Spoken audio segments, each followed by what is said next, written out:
nombre es Katia Escalante Barbosa, subdirectora interina de la Escuela Judicial. En nombre de la Fundación Justicia y Género, la Subcomisión contra la Discriminación por Orientación Sexual e Identidad de Género del Poder Judicial y la Escuela Judicial Licenciado Edgar Cervantes Villalta, les damos la más cordial bienvenida a la conferencia virtual Crímenes de Odio contra Población LGBTIQ+. Nuestro ponente de lujo del día de hoy es el máster Gabriel Álvarez González. Gabriel es psicólogo, es máster en análisis psicosocial de las violencias, tiene un curso de posgrado en atención integral a varones que ejercen violencia de género y estudios complementarios en atención informada en trauma y abordaje de abuso sexual. Es docente e investigador universitario en la Universidad de San Carlos, Guatemala. De hecho, desde allá nos acompaña y es consultor de la Fundación Justicia y Género desde el año 2019. Antes de darle la palabra a Gabriel, les vamos a recordar la necesidad de mantener los micrófonos silenciados y las cámaras apagadas para no interrumpir y para efectos de la grabación, excepto en aquellos momentos en que Gabriel así nos solicite, ¿verdad? Porque tiene la idea de solicitar algunas participaciones más activas, entonces él nos dirá en qué momento. Les agradecemos también que si tienen preguntas, las vayan anotando en el chat para que al final Gabriel las pueda responder. Adelante, Gabriel, bienvenido. Gracias, Katia, y un gusto de esta manera virtual llegar hasta allá por Costa Rica. Un gusto. Otro día ya me invitarán de forma personal. Por favor, bueno, claro que pues, sí. Creo que este curso que hemos venido con ya estas otras 2 sesiones se han enfocado bastante, pues, en términos, han sido profesionales del derecho quienes nos han acompañado y nos han dado, pues, esta postura. Hoy yo cambio un poco porque me enfoco más desde una rama de la psicología y de la psicología social. Entonces, mi objetivo es, pues, que comprendamos un poco las estructuras de la violencia y el operar de la violencia, específicamente en aquellos crímenes motivados por prejuicios a población LGBTIQ+, o bien los llamados también crímenes de odio. Conocer las peculiaridades que tienen y también conocer los efectos que tienen sobre la población sexogenéricamente diversa en general. Pero tal como les comentaba Katia, yo quiero que este espacio sea un espacio interactivo en el que podamos dialogar y en el que podamos precisamente construir el conocimiento. Vean, yo soy, desde hace muchos años, yo empecé mi carrera como profesor de escuela y tengo ya muchos años de dar clases y me gusta trabajar bajo esta idea de que el conocimiento se va construyendo.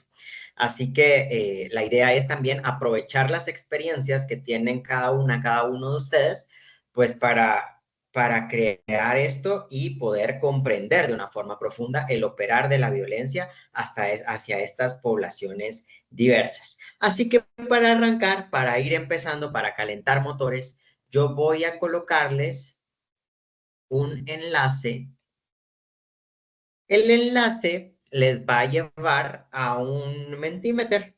Es una plataforma para hacer diversas actividades de encuesta.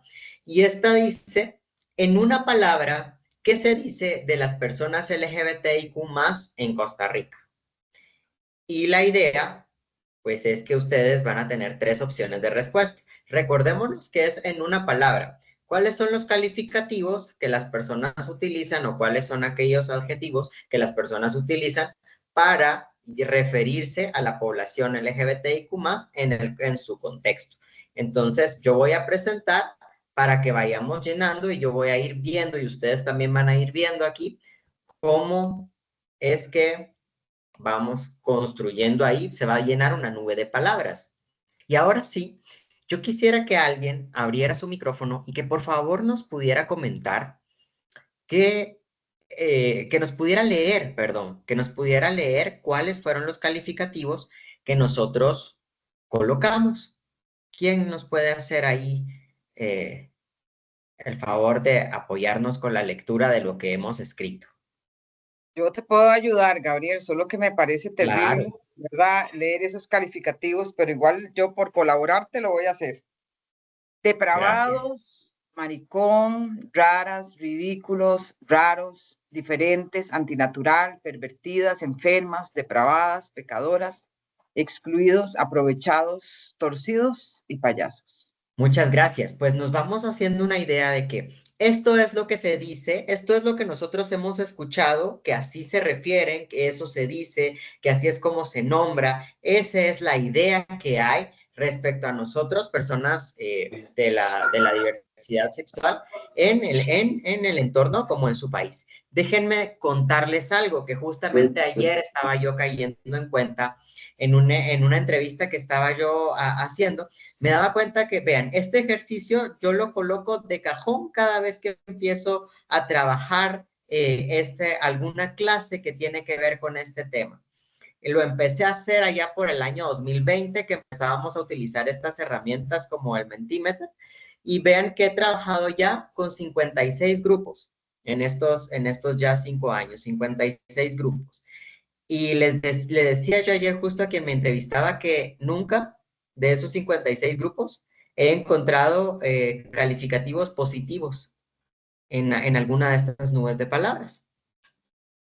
Y bueno, aquí tienen ustedes, Katia nos leyó, las palabras están en el mismo tamaño, lo que se refiere a que una vez dijimos ese tipo de palabras, que tenemos ahí 10 participantes, y tenemos una idea pues bastante negativa, enfermas, depravadas, y ya ustedes pueden ver ahí y leer.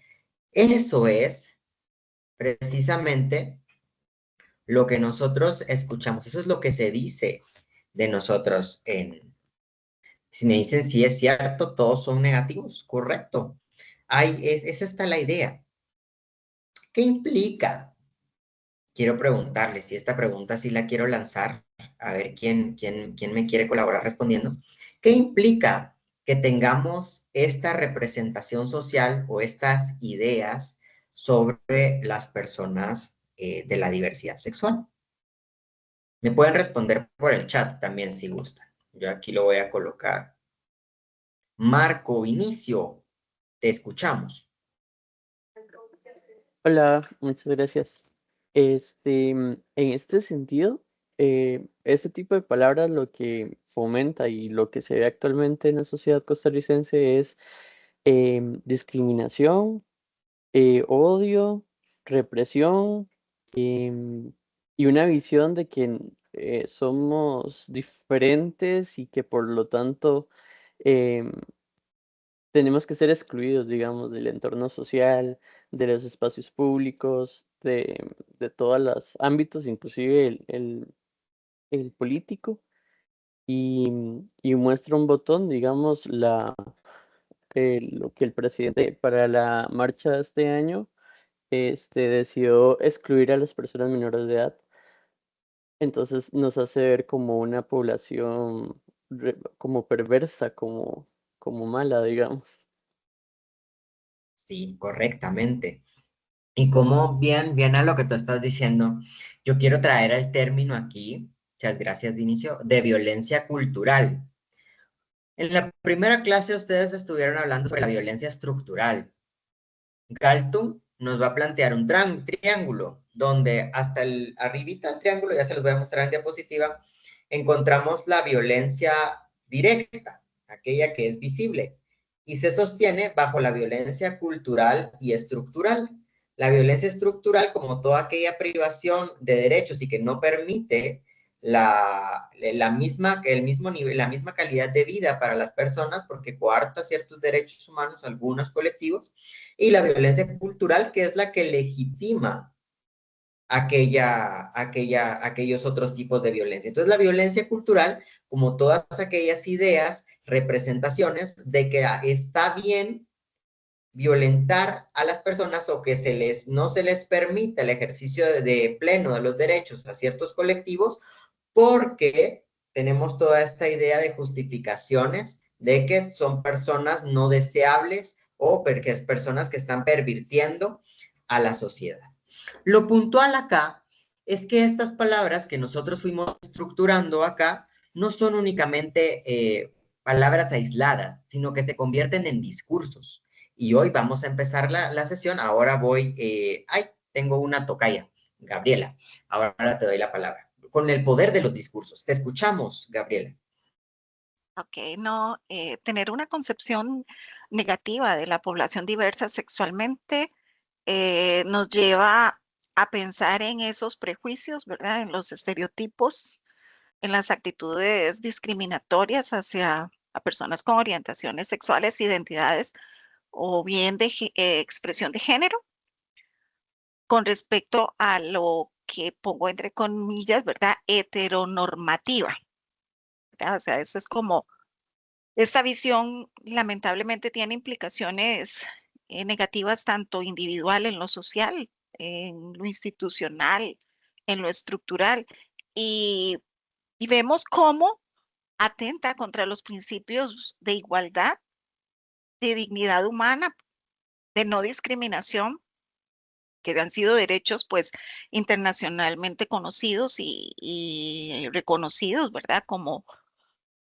necesarios para una sana y una adecuada convivencia social, ¿verdad? Entonces, desde este punto de vista, sí creo que trabajar con esa, es un compromiso de todos, trabajar en, en erradicar esa concepción negativa de la población diversa sexualmente. Muchas gracias. Justamente a eso vamos. Les decía, me quiero centrar en el inicio de esta conferencia, clase, como le pongamos. Quiero enfocarme en el poder de los discursos. Esto que nosotros nombramos son los discursos que corren ahí, de boca en boca, y están allí pasando culturalmente, pero el discurso tiene una función. Tiene una función social y tiene una función de dominación, de estructura y de configuración de una sociedad, ¿no? Vamos a abordar el fenómeno de los discursos de odio dirigidos a nuestra población desde una perspectiva de la psicología social y vamos a explorar cómo estos discursos construyen, se reproducen y generan graves consecuencias que van a afectar la vida de las personas diversas. Y vamos a ver. Entonces, primero es, ¿qué vamos nosotros a entender como un discurso? Vamos a posicionarnos desde la psicología social. Un discurso moldea percepciones y relaciones sociales, genera sentido común, legitima normas. De esta manera, es una producción principalmente desde el lenguaje, de cómo vamos estructurando una proyección o una idea. Aquí estamos hablando de un colectivo y esa percepción que empezamos a generar responde a actitudes. Entonces, desde la psicología social vamos a entender el discurso como una herramienta de poder, que no solo va a describir la realidad social, sino que también va a construir y a influir en esa forma en que percibimos a las demás personas y cómo nos relacionamos en sociedad, ¿verdad? Creando marcos de entendimiento y cómo nos vamos comportando. El discurso que nosotros tenemos respecto a las poblaciones de la diversidad sexual son discursos que principalmente en nuestras sociedades, lo voy a decir así, lo he identificado a lo largo del tiempo, que los calificativos más grandes que yo he visto al hacer esta serie de actividades y que les digo que las he ido recopilando y sistematizando, las palabras que más me resuenan son pecadores, enfermos y anormales, ¿verdad? Entonces caemos sobre aquellos discursos que están centrados en la medicalización y en los biologismos que intentan ver como que las orientaciones sexuales únicamente deben responder a aquellas que pueden reproducirse, que únicamente podemos tender a aquello que va a velar por la reproducción y que es el fin último de la sexualidad, ignorando pues muchas otras esferas que tiene la sexualidad. Y también otras que están basadas en lo religioso, ¿verdad? Desde las perspectivas judeocristianas, que son aquellas religiones más practicadas en nuestros espacios. Entonces, la noción también del pecado que se nos imprime desde el colonialismo, desde la época colonial, cómo venimos generando un discurso de las personas pecadoras, e incluso como esto se venía mostrando antes como la persona que no es deseable en la sociedad porque la pervierte, ¿no? El individuo no deseado es algún tipo de enemigo que contamina.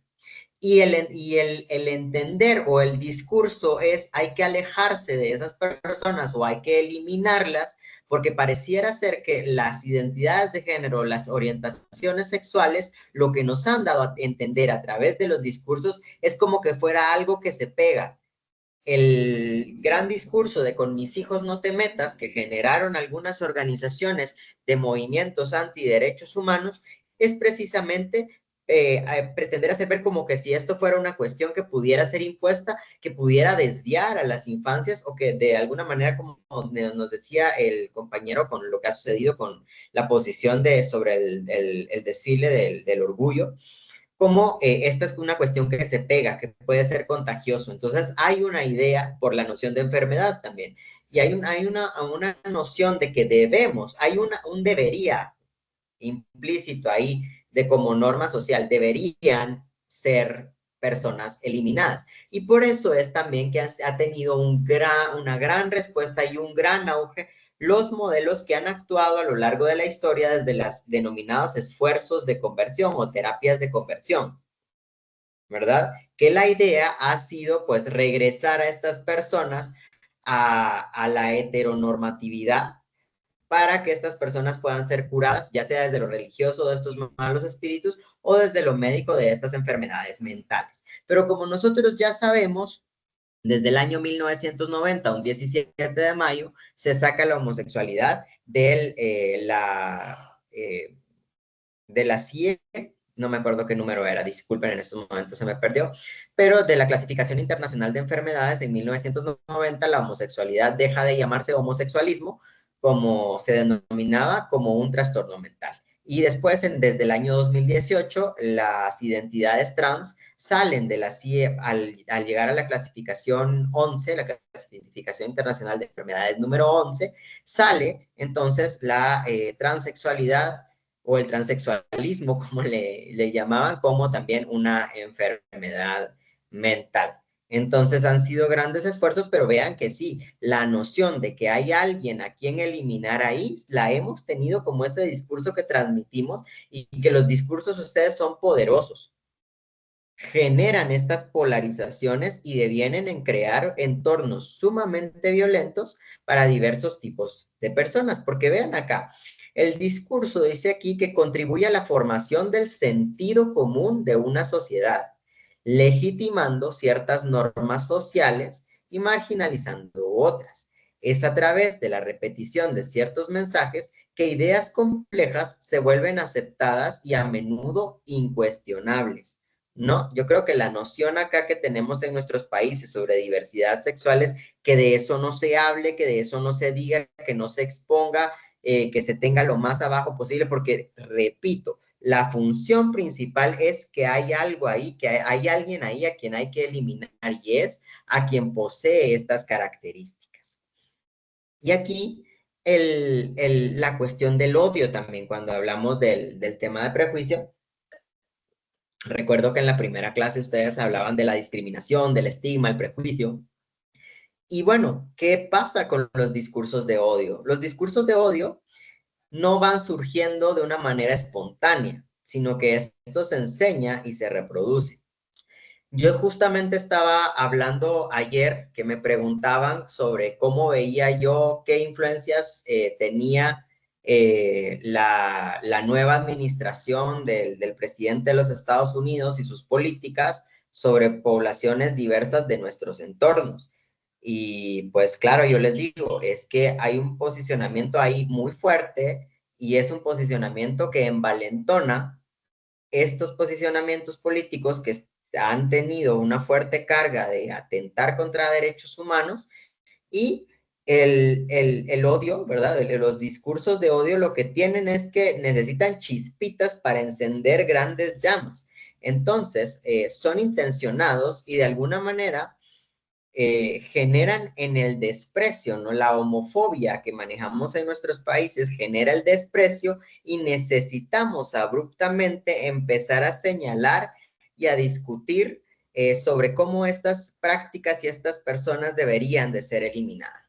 Yo pongo de ejemplo también que a mí me llamó mucho la atención que varias organizaciones, por lo menos aquí del país, decidieron salir de la red social X, porque precisamente empezaron a circular muchos discursos de odio en esta red para las personas de la diversidad sexual, deviniendo esto también de discursos que empezaron a nacer en el contexto anglosajón, donde pues se tenía mucho como un tema que era de los aspectos primeros que se iban a eliminar en la nueva administración que asumió este año. Y claro, hemos venido viendo cómo a lo largo de Latinoamérica, los avances que se habían tenido en derechos humanos de población LGBT, que ustedes habrán visto en la clase anterior, pareciera que van ahora en un retroceso, aunque los principios de los derechos humanos nos dice que no pueden ir en retroceso. Las ideas y las posturas y los discursos que se manejan hoy día son un atentado en sí contra la dignidad y contra los derechos humanos de personas de ciertos colectivos, en este caso del colectivo LGBT. Y en este punto, donde ya hemos visto que Costa Rica también existen discursos de odio, porque ya vimos una nube de palabra de qué se dice de nosotros, ¿cómo perciben ustedes los discursos de odio en la población, hacia la población diversa en sus contextos? Son tema de sobremesa, son tema que nos resultan ahí, están en la cotidianidad, están dentro de la cotidianidad y precisamente van moldeando nuestra forma de pensar. Si crecemos y vamos viviendo en estas ideas, muy probablemente empecemos nosotros a pensar desde ese punto de vista. Por favor, si alguien tiene comentarios, si alguien quiere intervenir o alguien quiere responder algunas de las preguntas que voy lanzando, tienen toda la libertad. Yo no los puedo ver, siento que puedo escuchar cuando alguien levanta la mano, pero si no, Katia me puede hacer el favor de decirme que alguien tiene la mano levantada y con gusto vamos a dar participación, porque me gustaría que ustedes pudieran dialogar, como les digo, para que no se volviera esto un solo monólogo, ¿verdad? Y hacerlo también más interesante, con sus Gabriel. experiencias que nutren mucho, ¿sí? Sí, Gabriel, con muchísimo gusto, yo te colaboro. Tenemos la manita levantada de don Miguel. Adelante, don Miguel. Don Miguel Arroyave.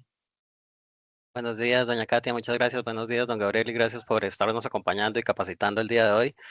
Mi nombre es Miguel Arroyave, soy una de las personas integrantes de la Subcomisión de Acceso a la Justicia contra la Discriminación por Orientación Sexual y Identidad de Género del Poder Judicial. Entonces, cuando lo escuchaba, pues en efecto, digamos que todo esto pasa, pero quizá para algunas de las personas que nos acompañan el día de hoy no estén tan familiarizadas. A nivel de su comisión se conocen, digamos, muchas solicitudes de compañeras y compañeros que de pronto se atreven a lanzarse en la defensa de sus derechos por todo este discurso, especialmente, digamos, al ser una comisión propiamente del Poder Judicial, una institución que durante 200 años sí ha sido construida mediante todas estas políticas y hegemónicas, patriarcales, machistas.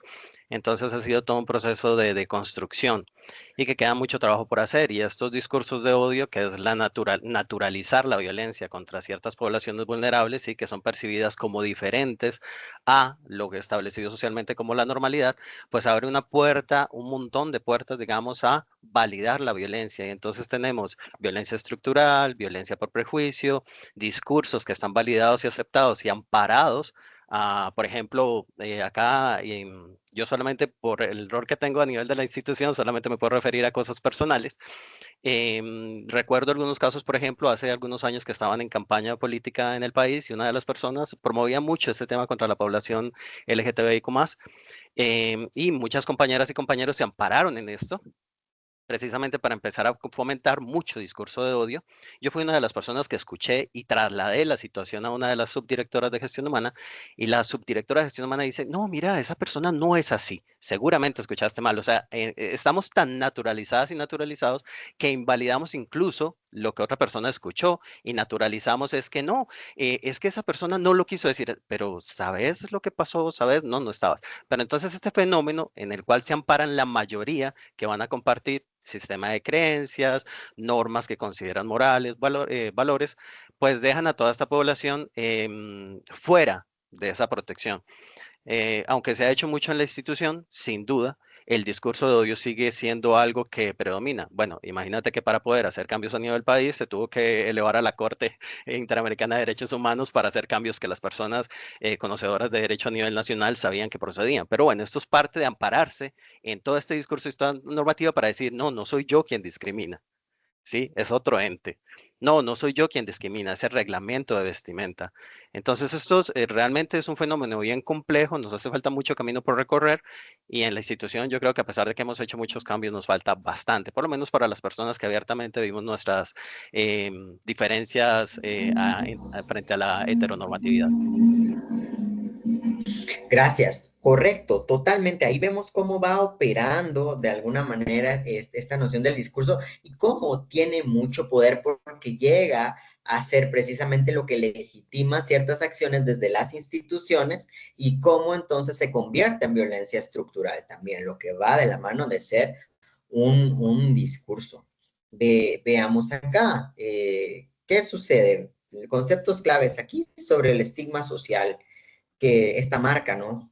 Como venía del señalamiento de lo que se le hacía a un animal, cómo se marcaba a los animales, el estigma, la palabra estigma viene de ahí, y es una marca, pues, negativa hacia todas aquellas identidades que se consideran fuera de la norma, y que va a operar como un atributo que desacredita y desvaloriza y excluye a personas que se representan de esa manera. Y el prejuicio, que es una idea como anticipada, que tiene ciertas actitudes y creencias que son hostiles. Y estos dos dan pues esta mezcla para ir también reconociendo como la noción del odio, ¿no? El odio es una cuestión bastante emotiva y muchas veces se discute cuando hablamos de crímenes de odio o crímenes motivados por prejuicio, porque precisamente el odio es una cuestión sumamente emocional, ¿no? Cómo demuestra el odio, pero a veces son aspectos que vamos a ir viendo después. Bueno, veamos dónde o cómo ha sido estos mensajes de odio, cómo han operado hacia la población diversa en Centroamérica. Yo les voy a pasar, porque no quiero usar tiempo de la clase para pasarles esto, pero hay un video genialísimo que les voy a pasar sobre la historia de la diversidad sexual y empieza como, a ver, hey, es que esto no todo el tiempo fue visto de esta manera. Y empezamos a ver cómo en ciertas, por supuesto tiene una perspectiva muy, muy occidental y muy eurocéntrica, pero plantea como en Grecia, en Roma, era muy común pues que si los hombres tuviesen relaciones con otros hombres que tuvieran ciertas características, eso sí, pero era muy común y normal verlos. Incluso se hablaba en Grecia de un amor ideal de los hombres para los hombres porque eran seres elevados, ¿no? Y las mujeres estaban reservadas para la reproducción. Ideas sumamente patriarcales, pero que nombraban estos otros tipos de identidades desde otras perspectivas, culturas diferentes que nos muestran que hay otras posibilidades de nombrarse genéricamente más allá del hombre y la mujer que se han estudiado en sociedades precoloniales. Pero bien, el punto religioso y principalmente San Agustín de Hipona, que es uno de los primeros que escribe tratados precisamente señalando a las personas homosexuales y cómo la iglesia, ¿no? Ha venido teniendo una fuerte influencia sobre este estigma que hay sobre las personas de la diversidad sexual. Aquí nos menciona el colonialismo como la imposición de una moral sexual rígida por parte de la iglesia, principalmente católica, porque hablamos del colonialismo, que sentó las bases de una intolerancia hacia cualquier forma de diversidad sexual. Se radicaron prácticas y cosmovisiones indígenas que no se ajustaban a la heteronormatividad impuesta. Entonces, cuando hablamos, también aquí me traigo a cuenta el término de la interseccionalidad. Si vemos también aquí hay una cuestión para hablar de discursos de odio, nos toca colocar el colonialismo también, el colonialismo, y también cómo, pues, la idea de la familia tradicional, la idea de la familia tradicional se sustenta en la heteronorma o sustenta la heteronorma. Y pues con el auge del capitalismo, pues la idea de la familia tradicional ha venido creciendo. Incluso, vean, aquí en Guatemala fue algo muy vergonzoso, digo yo. En el año 2022 aprobaron una iniciativa de ley que se llamaba Ley de Protección a la Vida y la Familia. Entonces defendía precisamente la familia tradicional, nuclear, papá, mamá, hijos. Pero entre las cuestiones tan rígidas que lo fueron haciendo, lo aprobaron, entró en vigencia, los colectivos LGBTI, entramos en un momento de mucho susto, porque también de alguna manera criminalizaba el poder nosotros hablar libremente de diversidad, etcétera, sino que hacer esto ya era una cuestión que podía considerarse un delito. Pero la cuestión es que no se dieron cuenta que ni siquiera consideraban a otras familias que no se formaban de esta manera, y entonces no quedó más que a una semana de haberla propuesto, de haberla aprobado, perdón, se tiene que engavetar y fue mandada a engavetar. Sin embargo, nosotros acá, yo sé que Costa Rica ha tenido bastantes más avances, pero nosotros acá tenemos varias iniciativas de ley que atentan contra poblaciones LGBT y no tenemos ninguna acción afirmativa, ninguna política pública, ni estrategia o inclusión dentro de las instituciones. ¿Verdad? Que eso podemos verlo aquí como una cuestión en la que Costa Rica ha avanzado algunos pasos. Yo sé que no son pasos agigantados y sé que en algunos casos también cuando se legisla y hay acciones afirmativas surge más odio, porque ¿cómo va a ser eso que se está defendiendo aquel enemigo interno? Y bueno, la diversidad sexual empieza a ser realizada como una amenaza directa hacia aquello que se nombra como el Estado-Nación. Y entonces esto posiciona a la diversidad como aquel enemigo interno. Fíjense que cuando aquí colocamos o metimos al Congreso la iniciativa de ley de identidad de género, la respuesta que se dio en el dictamen desfavorable hacia ello fue que estas personas o este colectivo lo que buscaba era atentar contra la moralidad cristiana, contra la moral cristiana del país. Y nosotros nos quedamos pensando que nosotros pensábamos que el Estado era laico.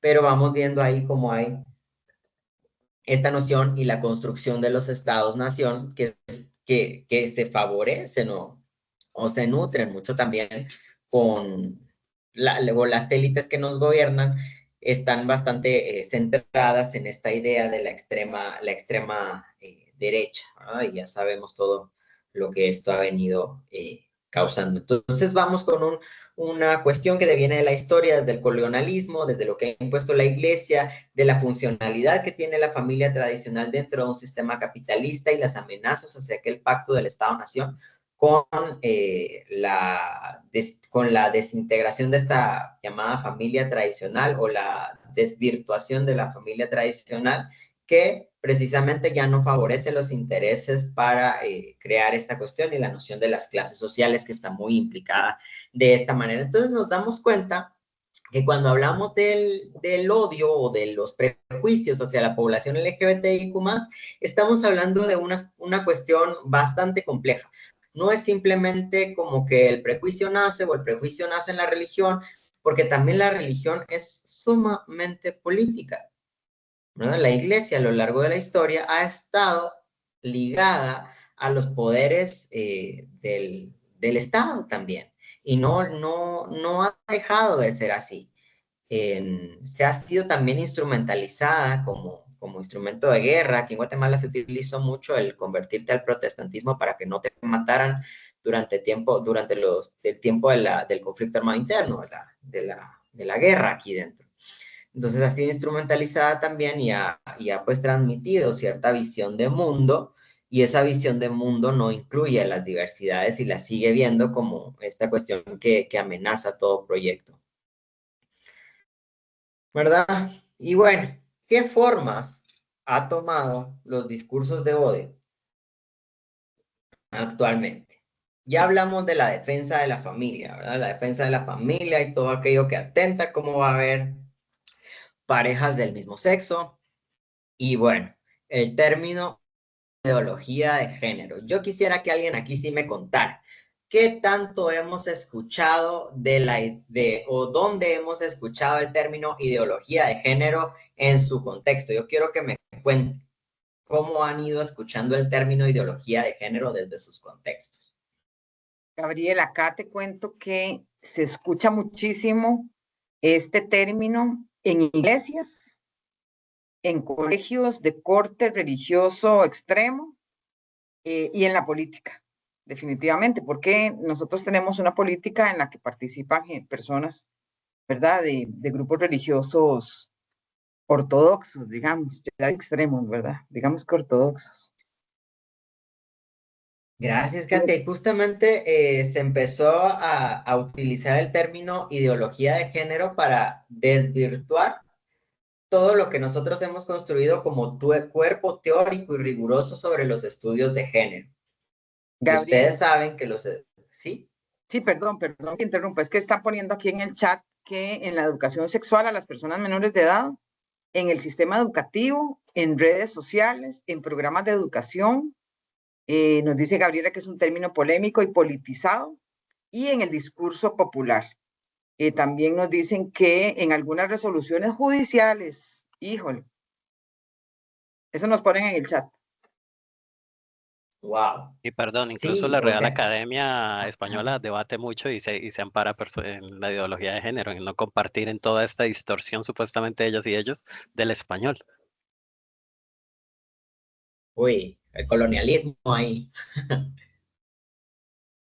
Y vean, cómo la ideología de género, de dónde la empiezan a tomar los actores de la extrema derecha, precisamente intentando para desvirtuar todo lo que ha crecido los estudios de género, la teoría feminista e incluso las epistemologías feministas, para desvirtuar todos estos años de estudio crítico, reflexivo y que nosotros pues conocemos que tiene mucho rigor y que tiene muchas perspectivas y nos han nombrado únicamente como personas que han impuesto una agenda para tener una forma de pensar. Entonces, todo esto que nosotros hemos estudiado, discutido, posicionado y criticado, lo nombran como ideología de género. Ideología de género, entonces, lo meten ellos en un saco como todo lo que tiene que ver con mujeres, diversidad sexual, educación integral en sexualidad, masculinidades.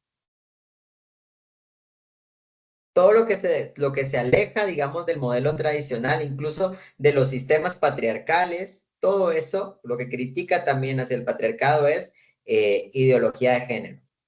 Y cabe mucho mencionar que es interesante ponerse a escuchar quienes son actores desde estos posicionamientos y cómo intentan también desvirtuar a todo esto que hemos construido y meterlo en este saco de la ideología de género, porque realmente lo han sabido vender tan bien,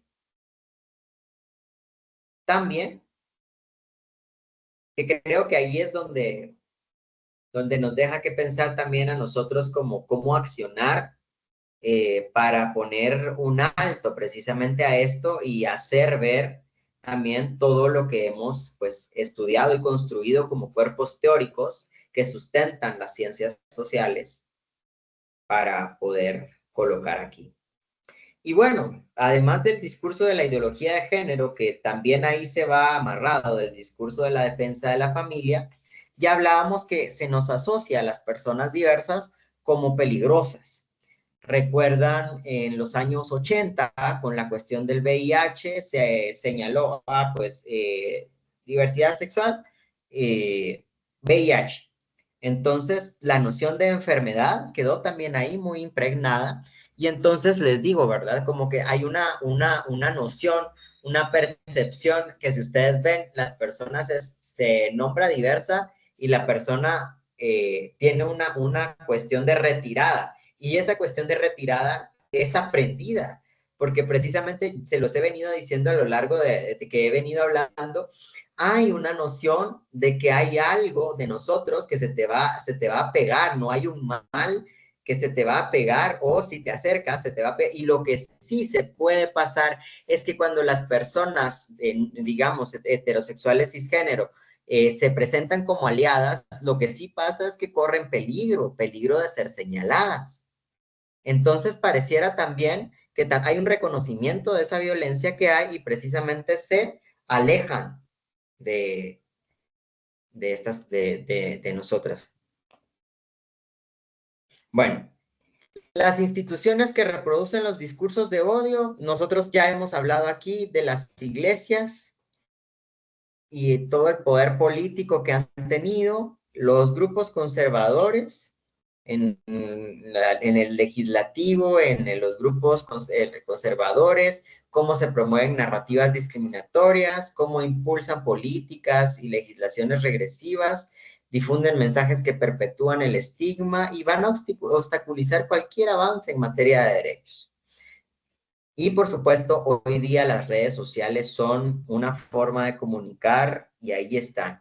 Y hay unas que, ya les digo, los señalamientos o el odio que manifiestan son terribles, son terribles. El ciberacoso también para personas LGBT es una cuestión sumamente terrible.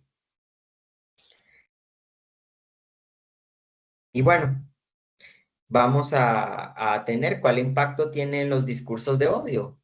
La negación de derechos, legislaciones que son muy débiles o son inexistentes, y por supuesto a lo que vamos a entrar ahora en punto, como a colocar como punto aquí de nuclear, y es precisamente los crímenes de odio o crímenes motivados por prejuicio. Que estos crímenes tienen una particularidad. Bueno, primero, que contra quien atentan es contra una persona que es parte de esta categoría, o esta categoría protegida, o que la ligan a esto, o que representa a estos colectivos. Entonces, la víctima en los crímenes de odio tiene un estatus simbólico.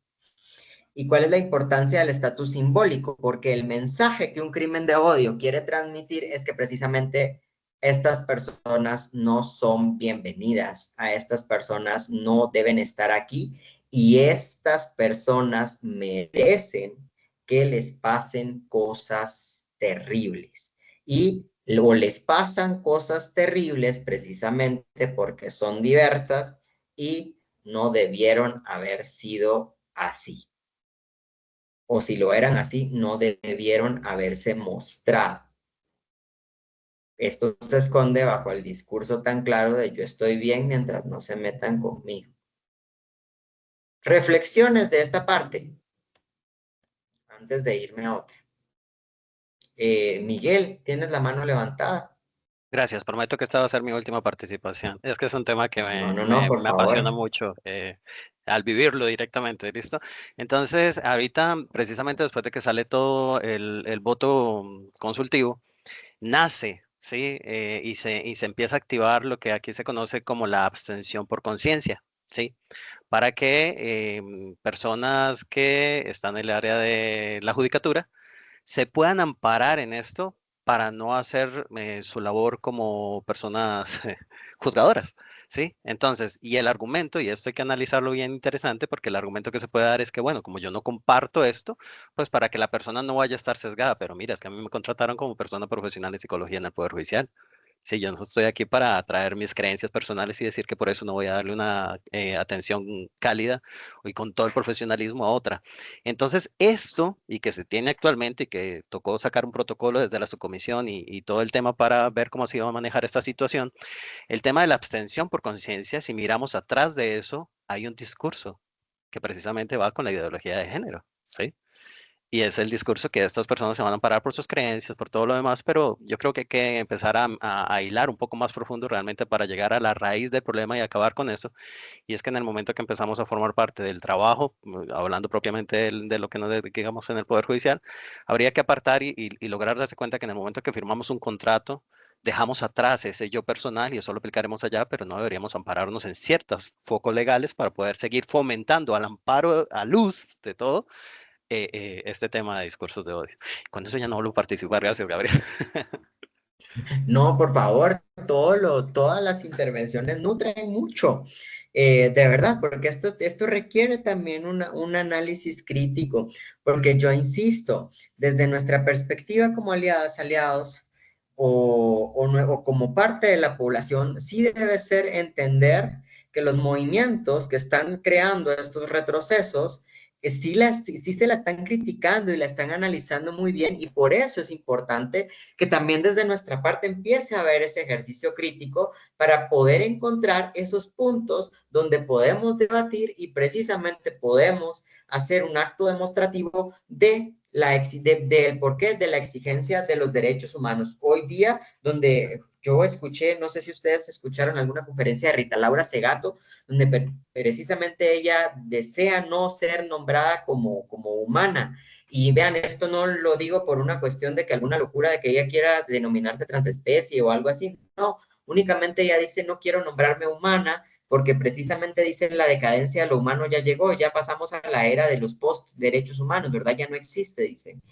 De alguna manera, antes, dice, ocurrían guerras, ocurrían genocidios, pero estos pasaban siendo ocultos, pero ahora están a la vista de todos y únicamente no hacemos nada. Y esto a mí me deja mucho en qué pensar en cómo y hasta dónde puede llegar el odio. No dejo únicamente lo que pasa con población LGBT acá, sino que pasa con todas las poblaciones vulnerabilizadas, y dejo también como lo que está ocurriendo ahora a nivel internacional. Totalmente de acuerdo con lo que menciona Miguel. Aquí quiero leer el chat. Dice, cabe indicar que ya se ha desarrollado un curso desde la Escuela Judicial relacionado con la excepción de conciencia y la forma en la que estrictamente puede recurrirse. Perfecto. Gabriel, vieras que también Pues, hay otros, sí. otros comentarios que me parece que son consultas importantes. Nos dice Evelyn, comentaba con una compañera que desde la redacción de la norma ya debe de cambiar el término mujer y hombre, se debería de referir hombre o mujer biológica o transgénero. Y Tania nos dice, yo siempre he tenido una duda sobre eso, porque particularmente ellos y ellas no se refieren a sí mismos como transgéneros, sino como hombres y mujeres, al igual que los nacidos biológicamente como tal. ¿Cómo se supone que debería referirme entonces? ¿Debo preguntar primero cómo se define para referirme a ello o simplemente no referirme a ello porque no es importante? De hecho, si lo mencionan es importante o no. La identidad de género y cómo nos nombran a las personas trans. Bueno, el mejor recurso que puedo utilizar aquí, y me pueden preguntar con toda la libertad del mundo, me voy a usar de ejemplo como persona trans, ¿verdad? Yo soy un hombre trans y estos debates entre cómo nombrar, entre el cómo identificar, han sido también una cuestión de controversia. No te puedo decir ahora, yo tengo la respuesta hacia cómo se debe colocar, cómo se debe nombrar. Te puedo dar un punto de vista desde mi vivencia y de mi experiencia profesional, pero es muy desde lo que Gabriel ha construido y que quedará en cierto debate. Para mí el posicionar las identidades trans o el nombrarte también como una persona trans, como un hombre trans, una mujer trans, una persona trans no binaria, nos permite, los seres humanos somos fanáticos de las taxonomías, ¿no? Y nos gusta clasificar todo, y a veces es difícil lo humano, que es tan diverso, y que las experiencias humanas, sobre todo identitarias, son tan complejas, nos resulte de esta manera. Una estrategia va hacia también preguntarle a la persona cómo se identifica. Pero yo creo que colocar también estas categorías sobre personas trans, si es hombre o mujer trans, sirve y tiene que ver como depende dónde lo vamos a preguntar. Por ejemplo, a mí me importa mucho que me pregunten mi sexo asignado al nacer si yo estoy en una cuestión médica. Porque en un aspecto médico, yo necesito que se conozca también mi biología, mi realidad anatómica. En contextos, digamos, de justicia también me importa, ¿no? Porque también me importa que se tomen en cuenta las variables asociadas a mi corporalidad, como puede ser casos de violencia sexual, y las consecuencias que pueden llevar los casos de violencia sexual. Y ahí importante también colocar o poder aperturar estas casillas. Nos sirve también entender, y estas colocaciones, saber que no es únicamente cómo coloco una categoría, sino también cómo voy a entender la comprensión de la vida o la realidad de esa persona o la vivencia que tiene esa persona. Por ejemplo, ¿qué pasa? Voy a dar como casos de crímenes motivados por prejuicio, que son las violaciones correctivas. Las violaciones correctivas es la creencia popular, ¿verdad?, de que mediante una violación podemos corregir la identidad de género o la orientación sexual de una persona asignada femenino al nacer. Entonces, muchos chicos, pues, las familias les imponen esta noción de someterlos a una relación forzosa con la esperanza de que esto cambie su identidad de género. Y entonces hay violencia sexual para muchos hombres trans. Pero ¿cuáles son los protocolos para atender violencia sexual para hombres trans cuando nos enfrentamos también a las variables de doy la misma atención que en un caso de mujeres, pues en muchos casos va a compartir ciertas características, pero también voy a tener que pensar cómo le voy a tomar en cuenta su realidad. Nutrirnos del contexto es sumamente importante para generar esta discusión, para generar estos aspectos, ¿verdad?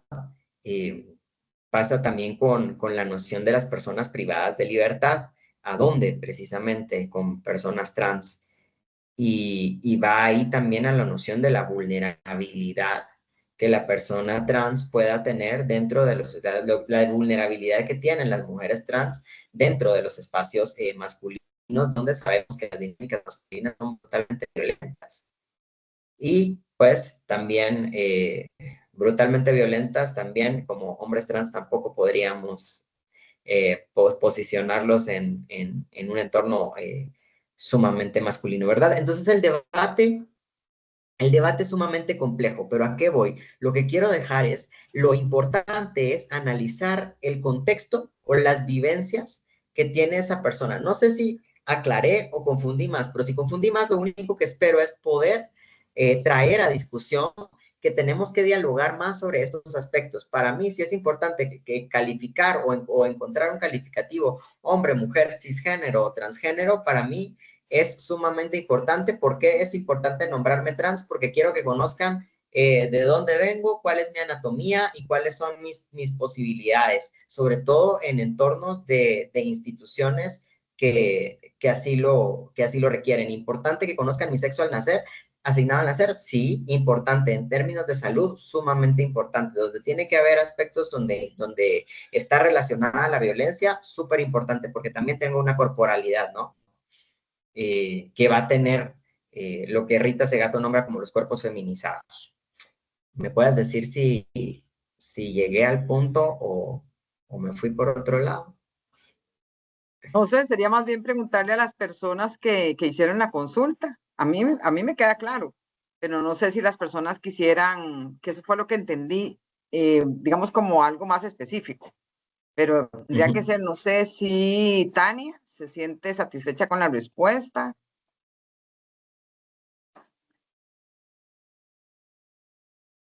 No nos dice nada, Tania. Si no, nos lo puede dejar ahí en el chat. Doña Sí, Katia, perdón, exacto. que precisamente el 11 de junio, yo prometí, Dios mío, pero bueno, el 11 de Tranquilo, junio, Miguel. el Más bien, 11 muchas de junio, gracias por participar. vea, el 11 de junio salió precisamente una publicación en Prensa y Comunicación sobre el avance que está teniendo el Poder Judicial respecto a la iniciativa institucional para la recopilación de datos LGTBIQ+, con la red interinstitucional, ¿sí?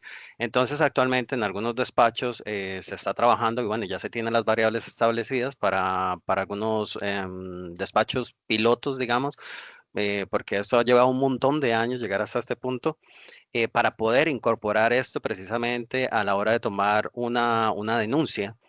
Se establecieron algunas, pero precisamente en la capacitación, y que creo que la Escuela Judicial es la que está en cargo de dar toda esa capacitación, o no sé quién será realmente, doña Katia y me aclara, de que las personas técnicas y las personas profesionales que van a estar precisamente en esta primera fase, el cómo hacer la pregunta, porque esto nace desde el derecho de la persona de cómo quiere ser tratada. ¿Sí? Y cómo se quiere identificar y si quiere ser identificada como tal. Entonces, pero esto está ahí en Prensa en Comunicación y se compartió el 11 de junio de este año. Muchas gracias, Miguel. Sí, claro que sí, la escuela está trabajando de la mano de CONAMAC todos estos temas, ¿verdad? Y justamente los avances que hemos ido teniendo ha sido justamente por la cooperación que hemos tenido con CONAMAC y con otras organizaciones de la sociedad civil, ¿verdad? Entonces, ahí seguimos dando pasitos, aunque a veces se sienten un poco lentos, ¿verdad? Pero seguimos caminando.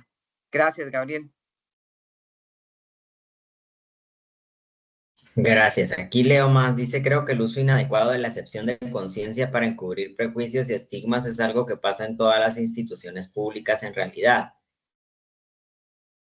Fundamental, dice, ¿cómo hacer la pregunta? Porque depende de cómo la planteamos, que se puede crear una situación de discriminación. La pregunta sobre cómo se identifica, yo creo que, ¿saben qué pasa? A veces pensamos que a lo que voy es que esto debiera ser una situación global sobre las identificaciones. No debiese pensar que únicamente a un colectivo le vamos a preguntar cómo se identifica porque los otros lo tenemos ya muy claro, sino que, pues, pensar que cómo vamos si nos gustan las taxonomías, pues, seamos taxonómicos con todas las personas. Aquí, vean, voy a poner el ejemplo de aquí en Guatemala, también tenemos otra cuestión de características, que aquí hay 4 formas principales de nombrarte culturalmente. Si te identificas como mestizo, como Xinca, como garífuna o como maya. 4 clasificaciones. Incluso a veces hay unos que se identifican como ladino, ¿no? Que no tienen orígenes no hay mestizaje en ellos, ¿verdad? Pero bueno, veamos estas 4. Y dentro de lo maya hay 22 posibilidades de identificarte. Entonces también tenemos como esas múltiples intersecciones, ¿verdad? Pero a lo que va es que lo que se logró con esta clasificación cultural es que se le pregunta a todas las personas. No se ha pensado únicamente con cómo le vamos a preguntar a las personas que se identifican como mayas, si son quichés, si son cachiqueles, si son de la región MAM. No, se pregunta, la pregunta, incluso en el censo es muy general, es usted es mestizo, pero creo que va también de cómo también le mostramos a las personas cisgénero la posibilidad de nombrarse como persona cisgénero. Y de alguna manera vamos construyendo una diversidad global. Es que fuera de la diversidad no está ninguno. Cuando hablamos de diversidad, es decir, este espectro es diverso. No es estas personas están acá dentro del orden y todas estas personas acá son diversas. No, la diversidad somos todos. Y creo que esa parte no la hemos logrado abordar. Aún creemos que la diversidad sexual es un colectivo, pero la diversidad sexual somos todos. Las identidades de género, hay identidades cisgénero, hay identidades de género cisgénero, identidades trans, ¿verdad? Y dentro de las trans hay identidades también no binarias. Entonces creo que todas esas taxonomías deberíamos entender ese árbol taxonómico que podemos construir de la sexualidad humana y de las identidades de género humanas como aptas para todas las personas, y posiblemente muchas personas cis heterosexuales podrían comprenderse más a sí mismas comprendiendo todo este ámbito, ¿no? Creo que por ahí sería un buen punto para empezar, para poder vernos esta cuestión de cómo te identificas. Gabriel, ¿Sí, verás Katia? que sí, yo quería hacer también la aclaración para no ser injusta, que este trabajo hay diferentes instancias en el Poder Judicial que se han involucrado. Desde luego la subcomisión que está patrocinando con nosotros este evento y la Secretaría Técnica de Género. Entonces, le agradecemos mucho a Miguel que nos puso ahí en el chat el comunicado este que hizo el Poder Judicial. Me imagino que este es el del 11 de junio, Miguel. Y Es correcto, doña Katia, y doña Cinia nos aclaró más abajo, sí, doña Cinia es la coordinadora de la exacto, subcomisión, que las preguntas se le van a hacer a exacto. todas las personas. Sí, lo que vos decías, Gabriel, las preguntas se hacen a todas las personas usuarias, ¿verdad? Las preguntas que se elaboraron para poder registrar datos, ¿verdad? De toda la población. Y nos aclara también el compañero de la CONAMAC, don Gabriel Salas Gutiérrez, que en la plataforma Capacítate del Poder Judicial está también un recurso formativo virtual, ¿verdad? Donde tiene 3 módulos, que es sobre el sexo biológico, identidad de género y orientación sexual. El módulo 2, que es sobre sensibilización del equipo de personas funcionarias del Poder Judicial acerca de la población. Y la atención de calidad a personas LGBTIQ+. Entonces, bueno, y un cuarto módulo sobre la importancia de los datos judiciales sobre esta población para el acceso a la justicia. Entonces, creo que todos estos datos que nos aportan, ¿verdad? Estas compañeras, compañeros, son importantes de tomar en cuenta para la gente que nos acompaña en virtud de las consultas que se han hecho. Ya no te interrumpimos, Gabriel. Bueno, voy a pasar a hablar un poco en el Hay una tema consulta de central. doña Evelyn. ¿Sí? Sí, tengo una consulta. Vieras que me interesa mucho este tema, bueno, todo el tema, ¿verdad? Como siempre, esas charlas son buenísimas. Pero este último con respecto a cómo se podría tratar el usuario y la forma de preguntarlo. Es que, por ejemplo, desde el punto de vista, por ejemplo, judicial, ¿verdad? Desde uno como juez, a veces, sinceramente, siente uno temor de hacer la pregunta porque no sabe cómo formularla de forma tal que la persona no se sienta ofendida o discriminada, ¿verdad? Yo entiendo, o sea, desde mi punto de vista, sí, doy fe de que es un poco hasta temeroso, ¿verdad? A veces, ¿verdad? Porque uno no quiere ni ofenderlos, no quiere tampoco, simplemente más bien al contrario, uno quiere que la persona se sienta cómoda de cómo se siente, ¿verdad? De cómo quiere que lo traten. Pero ya, y a veces, sinceramente, formular la pregunta, por lo menos desde mi experiencia, no es tan fácil. Ahora, dame un segundito, desde el usuario, por ejemplo, desde que se le recaba una denuncia, desde que se le toman los datos, con respecto a esa forma de poder cambiar, ¿verdad? Cómo recabar los datos, ¿va a existir alguna circular o algo que sea prácticamente obligatorio y impartir también esa sensibilidad? Porque no es solamente la pregunta, es cómo se pregunta, ¿verdad? El modo de preguntar, la cara, el movimiento, o sea, todo eso tiene que cambiar y lo sé por experiencia propia. O sea, no es solamente preguntárselo, es la forma en que se le va a hacer la pregunta a la persona, de manera que no se sienta tampoco ofendido, discriminado o hasta de manera burlesca, ¿verdad? Entonces sí me gustaría saber en qué momento vamos a empezar a implementarlo y que sí va a ser obligatorio, porque también podría ser opcional y cómo uno, por ejemplo, puede, por ejemplo, como coordinador, obligar hasta cierto punto al manifestador, digamos, a que esto lo incluya, por ejemplo, una denuncia, en la identificación de una denuncia, en la identificación, qué sé yo, de una cosa. Porque no podemos dejar atrás que está precisamente pues la objeción de conciencia, que sí comparto mucho lo que muchos compañeros han dicho en este chat, que a veces me parece que eso es una pues cierta careta, ¿verdad? Con todo respeto, de ciertos principios, tal vez doble morales que hay en las personas con respecto a la objeción de conciencia, de no atender a una persona, digamos, que no comparte pues su ideal de género, ¿verdad? Entonces, con ese sentido, sí me gustaría que me aclaren un poquito. Entendí lo que decía el compañero Gabriel, pero vieras que no es tan fácil. Se los digo de verdad, no es tan fácil hacer la pregunta de manera tal que la persona no se sienta ofendida ni discriminada, sino que uno lo haga desde el mayor de los respetos para que la persona se siente más bien cómoda.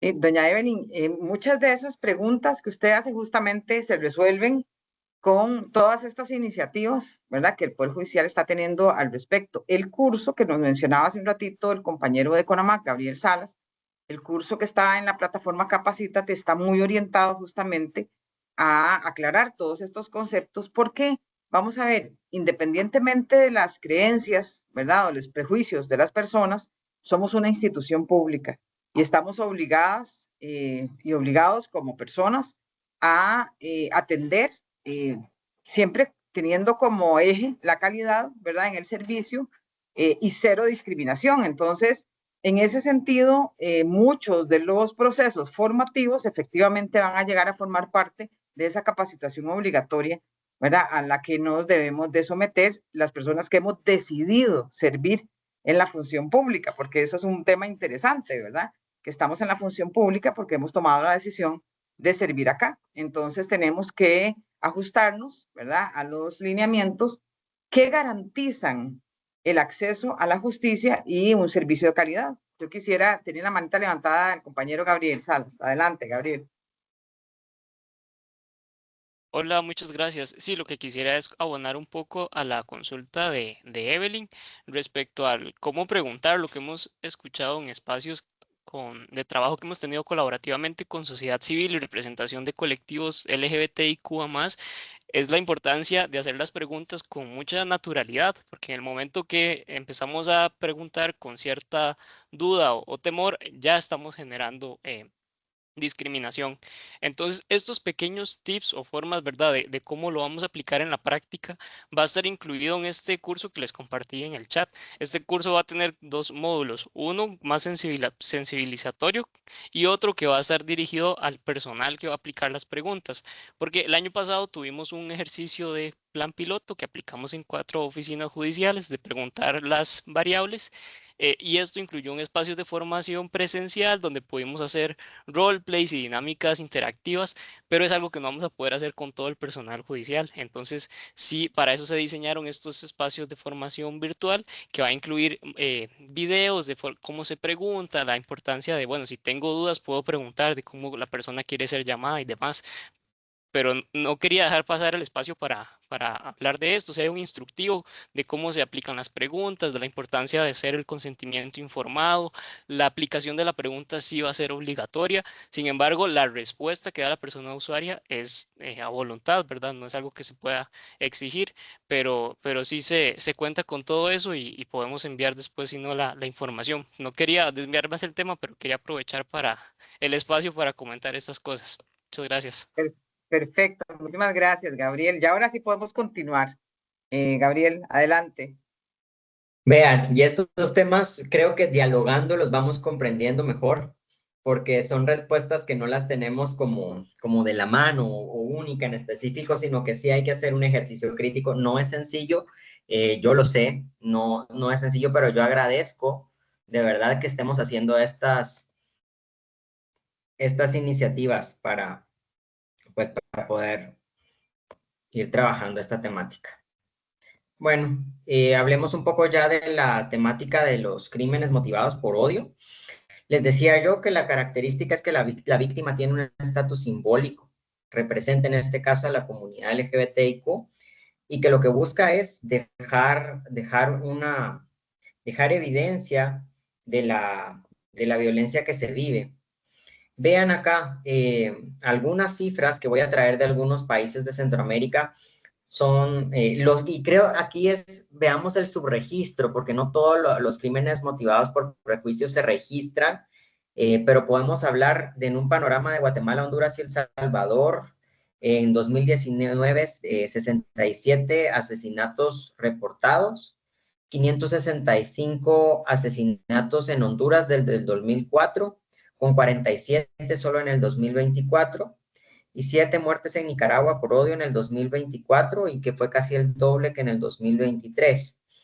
Menciona acá un estudio también que Honduras es el país más mortal para la diversidad, ¿verdad? Donde hay más denuncias por violencia, desapariciones e impunidad. Quiero ver aquí como los factores que motivan los crímenes de odio. Primero hemos hablado del estigma social. Hemos venido hablando cómo hay y cómo este estigma lleva detrás un mensaje oculto que está diciendo estas personas deberían desaparecer, estas personas no deberían de estar cerca, estas personas no deberían de estar entre nosotros. La impunidad, sabemos que muchas veces esto se queda, pues no, las denuncias no pasan, no se resuelve, y también que hay un gran miedo a denunciar, muchas veces también porque el aparato judicial no da ese respaldo para que la persona sienta ese acompañamiento, sino que queda más expuesta a sufrir más montos de violencia. ¿Cuándo son los momentos en los que suceden más crímenes motivados por prejuicio?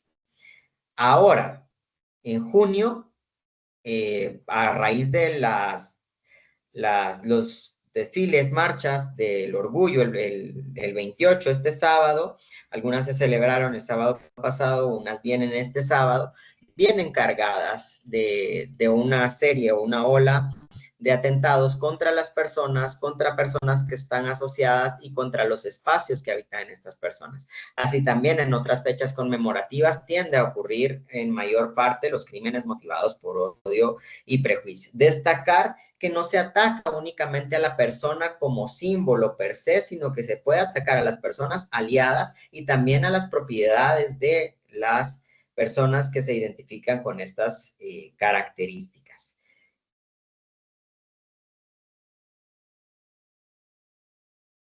Y los obstáculos, digamos, para el acceso a la justicia, la alta impunidad, ¿verdad? La mayoría de casos, no solo en Honduras, sino que en Guatemala también en muchos espacios, me imagino, no se resuelven. Hay miedo a las represalias, miedo a que te identifiquen, o sea, el miedo a la denuncia se justifica por muchas cosas, y hay falta de protección. Pocos casos llegan a juicio porque hay falta de apoyo legal. Aquí en Guatemala se ha documentado cómo de las muchas denuncias han sido un par de casos únicamente los que han llegado a sentencia. Y bueno, hemos platicado aquí en torno al estigma, en torno al odio, en torno a los crímenes motivados por prejuicio, y ahora a mí me gustaría que pasáramos a una actividad. Solo salgo de un Menti y voy a pasar a otro, porque tampoco me interesa únicamente de hablar de lo terrible que está, sino que nos interesa también posicionarnos ahora en pensar qué acciones podemos tomar qué acciones podríamos tomar precisamente para crear alternativas, como todo esto que ustedes están mencionando que se está haciendo en Costa Rica. La verdad, a mí me da mucho gusto que hayan espacios donde hay muchos avances. A veces me dan ganas de decirles no me quieren adoptar y llevarme para allá, porque estamos viviendo momentos difíciles, ¿verdad? Pero ahora me gustaría saber que ustedes me fueran diciendo precisamente qué acciones afirmativas pueden realizar desde sus espacios de trabajo. Dice, las acciones inician por interiorizar el respeto, la empatía, la diversidad para repercutir en el pensador quienes nos rodea, el respeto en general.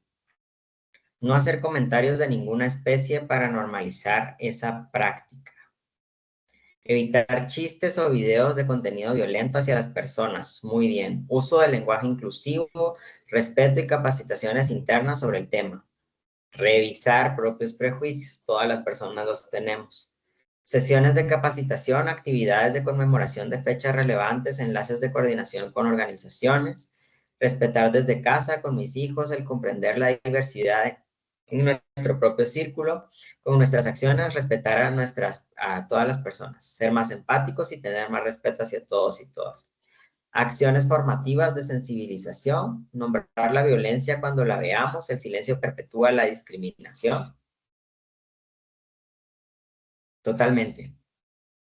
Van nombrando aspectos muy importantes. El punto del que vamos a partir ahora y del que quiero seguir es precisamente cómo más cursos de sensibilización, utilización del lenguaje inclusivo, mostrar respeto a las distintas identidades de género, que los materiales de acceso a las personas usuarias sean inclusivos, formación continua, asesorar al personal docente respecto a la temática. Totalmente. Mientras más sepamos, mientras más conozcamos, mientras sepamos dónde es que estamos posicionados, podemos tener una mayor influencia. Respeto, sí, exactamente. Hablar con las personas del respeto y colocar esos límites que pueden ser amorosos. Campañas de sensibilización con los y las estudiantes. Ok, vean pues, ahora les voy a dar otro enlace y en este me gustaría que nos diéramos 5 minutos para leerlo y después dialogar respecto a este tema. Ajá, Precisamente, en el 2020, el experto independiente de Naciones Unidas sacó un informe donde las terapias de conversión ya estaban catalogadas como tortura. Y hoy día se siguen viendo como esfuerzos que están legitimados por esta violencia cultural, pero si ya es una tortura, ya recaen también en un crimen motivado por prejuicio. Y a esto van aspectos como las violaciones correctivas, esfuerzos, digamos, muchas gracias. Esfuerzos súper fuertes que tienen que ver con cómo en aspectos de psicoterapia o religiosos, de cómo cambiar a estas personas. Yo quisiera saber qué impresión les dejó para yo ir hilando cabos.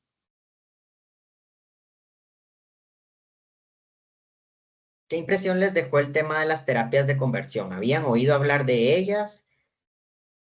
Bien, vieras que justamente estábamos ahora conversando, cuando ya nos estábamos despidiendo, nos compartió, porque yo preguntaba si sabíamos de algún proyecto de ley en Costa Rica que prohíba, ¿verdad? Específicamente las terapias de conversión. Y efectivamente ahí en el chat nos compartió un compañero Edgar el número del proyecto de ley. O sea, ya está en la Asamblea Legislativa, en la corriente legislativa el proyecto para prohibir las terapias de conversión. Entonces creo que esa es una muy buen avance, digamos, para Costa Rica, porque no sé cuántos países tendrán esto en proceso, pero me parece que es una gestión que correspondía y esperemos a ver qué impulso se le puede dar, ¿verdad? Este año, ¿verdad? Que está ahí, está como, ¿verdad? Como estacionadito probablemente por la cantidad de proyectos que hay. Pues yo les cuento que son el único país de Centroamérica. Por lo menos en la región centroamericana son el único país que tiene acciones afirmativas para esto. Muy por el contrario, les sé decir que aquí hay una iniciativa de ley para proteger a niños y adolescentes en contra de los trastornos de identidad de género, cuando ya no hay ningún manual que nombre trastorno de identidad de género y que precisamente prohíbe que se exponga a cualquier persona menor de edad a temas relacionados con diversidad sexual. Volvemos a lo mismo. Y yo quiero replicar aquí, a mí hay un punto que cuando hablamos de crímenes motivados por prejuicio no quiero dejar de lado, y cuando hablo de terapias de conversión no quiero dejar de lado, la violación sigue siendo un instrumento de guerra. Y en estos casos sigue siendo un instrumento para abrir a temática de crímenes de odio, las violaciones correctivas en población de mujeres lesbianas, principalmente mujeres bisexuales y hombres trans.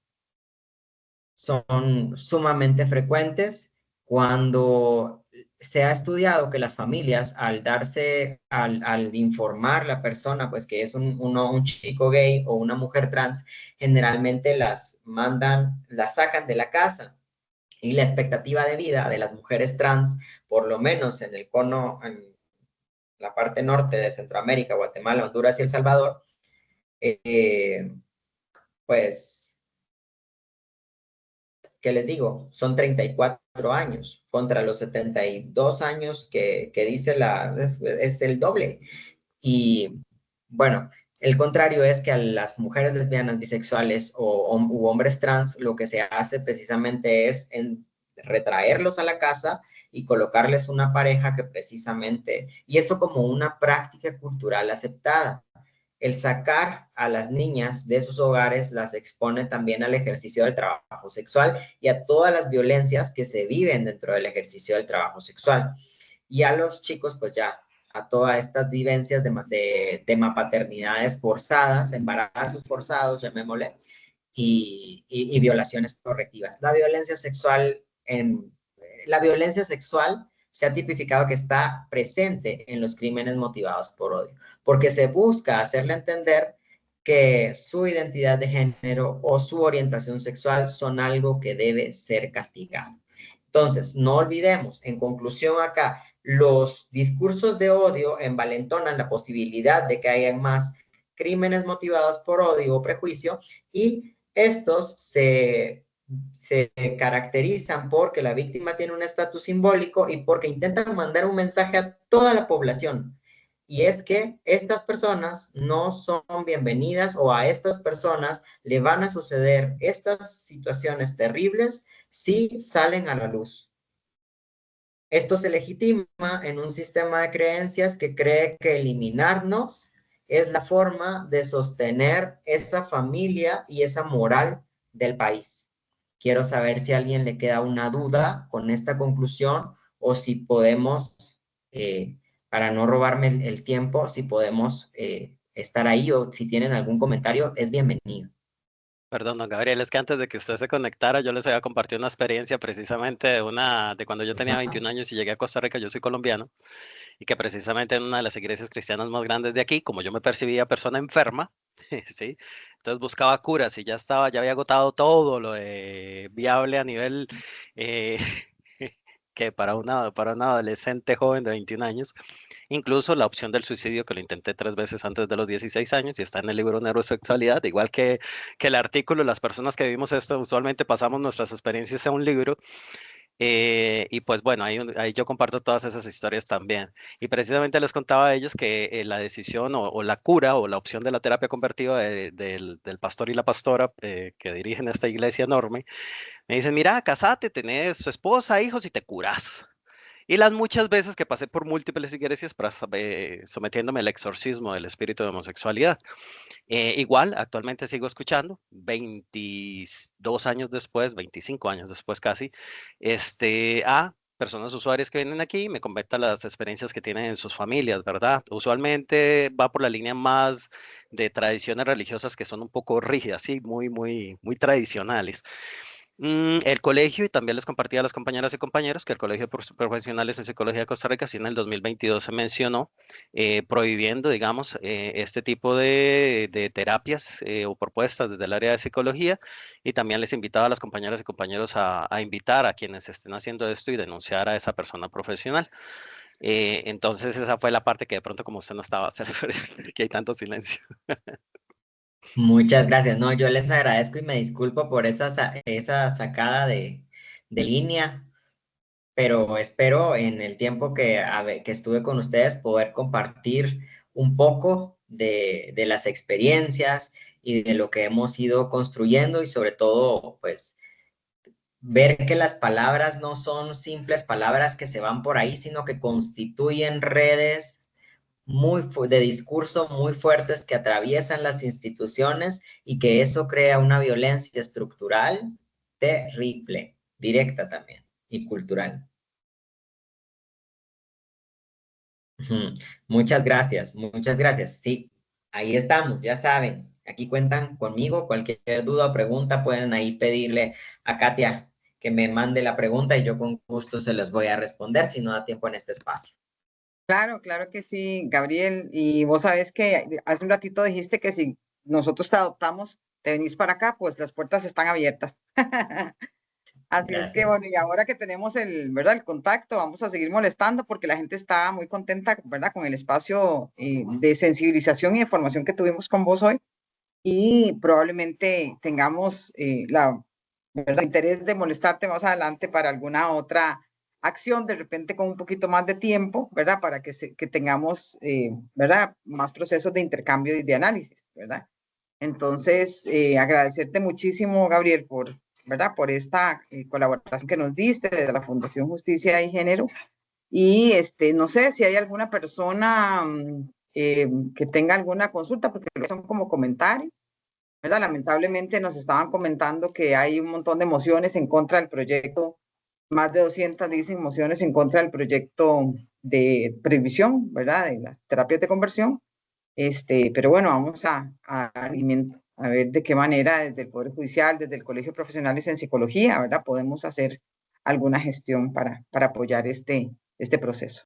Bueno, entonces agradecerte muchísimo nuevamente, Gabriel, y agradecerle a todas las personas que nos acompañaron esta mañana. Linda Gracias. tarde. Y de verdad, insisto, Gracias. cualquier duda que haya quedado, si después se les ocurre, manden la pregunta y yo voy a buscar la forma de darle respuesta. Vamos a estar atentas. Muchas gracias, Gabriel. Hasta luego, Gabriel. Chao. Muchas gracias. Gracias, hasta luego. Muchísimas gracias, don Hasta Gabriel y luego. doña Katia. Gracias, de nuevo.